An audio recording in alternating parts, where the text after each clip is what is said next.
A question that I ask many of the customers I work with is, what percentage of your creative capability is exercised in your work? And generally the answer is anywhere from 10 to 25%. And I think that's super sad because we're here, I think, to bring the very best of our capabilities to improve the world, leave it better than the way we found it. And it's the corporate structures or the business structures very often that prevent us from bringing our best stuff forward. And I've been very fortunate to be in a role where, boy, I'm on the other side of the scale. I can barely keep up with the opportunities and the demands at hand. So for me, I get satisfaction out of producing books like there's a book that we produce called Imagine, Design, Create, and it's a collection of stories from people who are changing the world.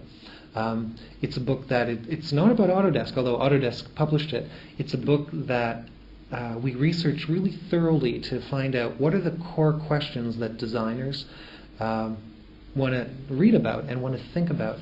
And we found there's 7 key questions. What is good design? What inspires design? What are the processes by which leading designers do their work? What's the impact of technology and tools on design? How do you design design? How do you make it better? How do you design experience, human experience? Is that designable? And finally, what's the future of design? What's the impact of these new technologies and new circumstances on the way we will design? So that was really satisfying to be able to work with not only designers, but thought leaders like Sir Ken Robinson, well-known TED speaker, and Peter Diamandis, the founder of the X Prize, and others to get their thoughts and opinions. So that's one thing. And at a very personal level, in the workshops that I run with our customers, I love to see when people get design thinking or they get visual thinking. Just yesterday we ran a workshop on helping visualize one's work. There was a technologist that visualized his financial situation. He took a bunch of sticky notes and he put, here's the money that I make and here's all the stuff I spend money on, and then at the very end there's what's left over, which is my savings. How do I maximize that? And then we changed those sticky notes in a number of different ways, and you could see when he saw other patterns, other structures, like a 2x2 matrix, what you can control, and then highly controllable, not controllable, and the amount of money. He went, oh my God, it's a fresh way of seeing his financial situation. And what I love about that is that it helps bring some new breathing room and freshness and a different kind of mental model that allows the person to have freedom and choice in a way that he didn't before.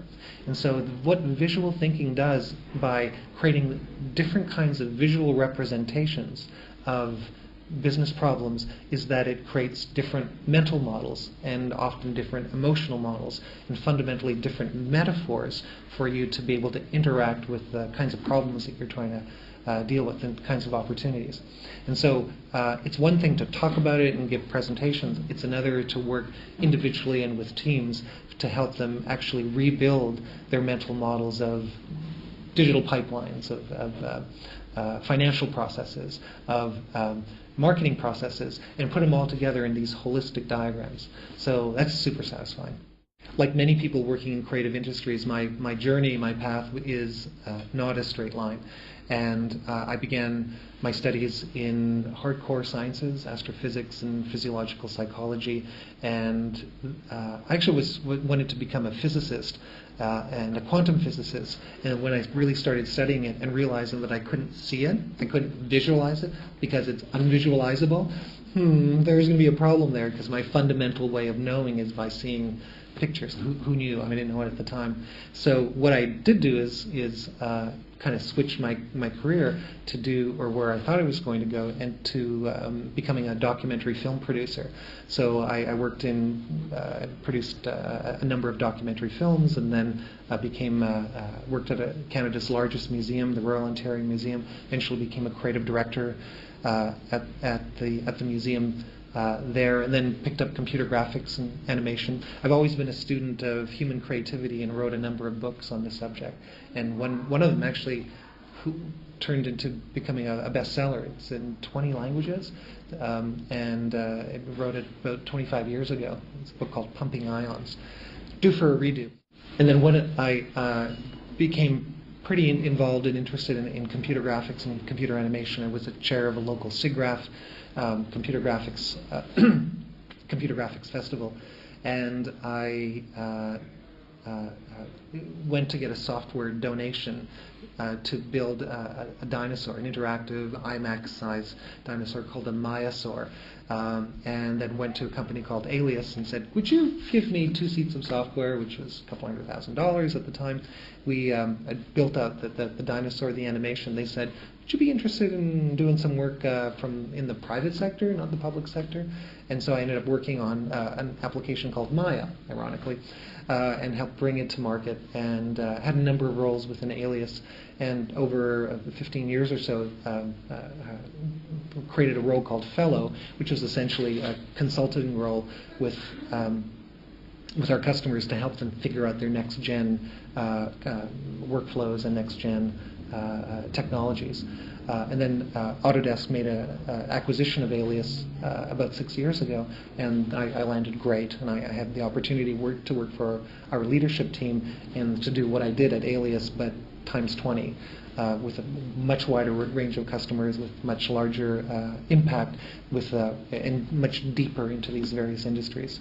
So I guess what I did is I followed my interest. I followed my nose. I followed my hunch about what was interesting. And I know it sounds so cliche, but I followed my passions. And I'm very happy where it's brought me today.